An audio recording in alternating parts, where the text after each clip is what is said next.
In this video, I will solve your doubts about how to transfer Google Play Games data to iPhone and whether or not it is possible to do this. To answer this question, what we can do is open up the Play Store or the Google Play Games app and go to our profiles. If we are signed into the account where we want to transfer the data, we can click on the three dots at the top right corner of the screen in the profile page and access the settings. Within the settings, we're able to scroll down into the data category, and what you will notice here is that there is no option related to transferring this data, not to an iPhone, iOS device, or even another Android device. As you can see, there is nothing related to transferring data here. We can only manage this specific account's data.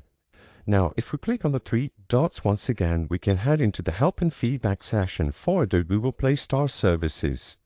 Over here, we can look for transfer data, and what you will notice is that while we are able to transfer or restore game data and fix error in Google Play Games in an Android device, there is no article that pops up related to transferring our Google Play Games data to an iPhone.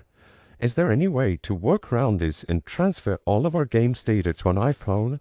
Well, it depends. If a game itself that is available on both Android and iOS offers you the option of transferring your data, you will be able to do it through the game itself, maybe by signing into the same account or by using one of the options available in the game menus. But if you are trying to transfer data from a game that does not have an account service or does not offer a way to transfer it, it is impossible to do so. Google and Apple are not connected and they do not allow you to transfer the data between both operational systems. You will only be able to do so if a game supports the option of transferring the data. The purpose of this video is not to spread misinformation, but rather to be aware of the limitations of transferring Google Play Games data to another device.